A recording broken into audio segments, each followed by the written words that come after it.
We are. We just celebrated my 40th birthday. Things were really good. We celebrated my birthday early June. The anniversary of my father's death was late June. And we have a significant number in our family. My parents were married on this date. My brother was born on this date. My cousins were born on this date. My dad passed away on this date, and it was just very special.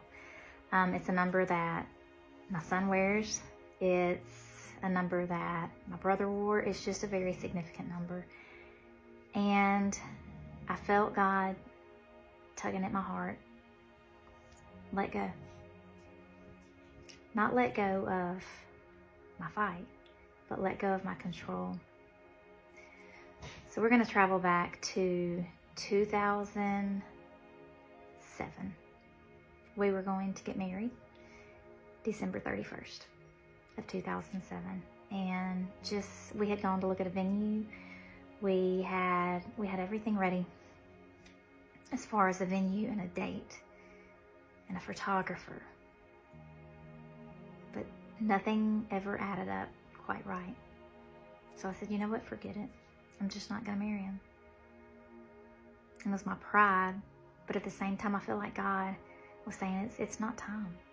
Because I do believe, had I married him back in 2006, I do believe I would have divorced him.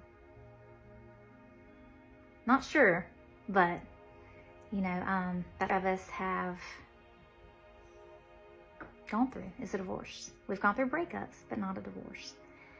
So I talked to my husband and I said, let's do it. Let's get married. He had already proposed to me back in 2007. And I said yes. And I meant that yes. That yes to me was just as important as a vow.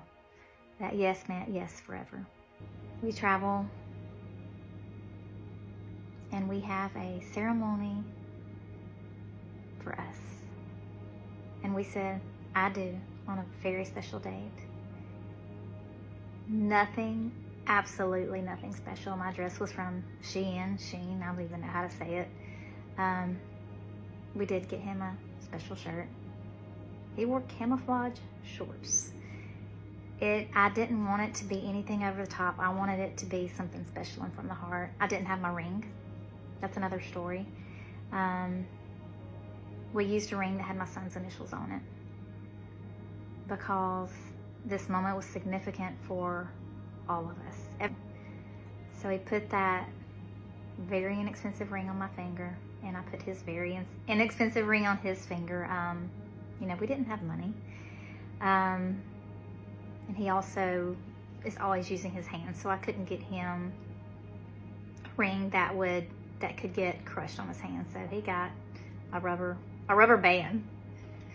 And that moment, I got to dance with my husband. I got to dance with my son. We prayed together and we vowed before God that we were committed, that this was going to be his story, not our story.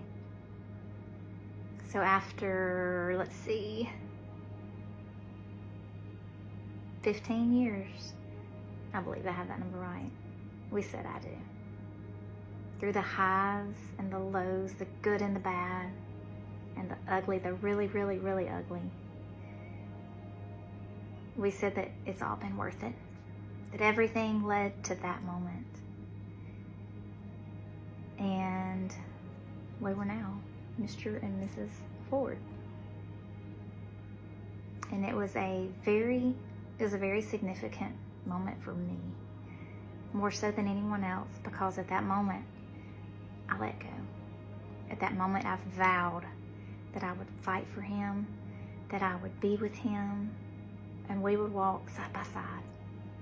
Not me in the front, not me in the back. So if you're out there and you're wondering if your marriage can make it, if your marriage can make it through addiction, through jail, through an affair, through the lies, through so much. There's so much more to our story. But we made it. And I do believe that love conquers all. It does take two. But I do believe that love conquers all. We finally made it. Husband and wife. A family. I can't wait to tell you.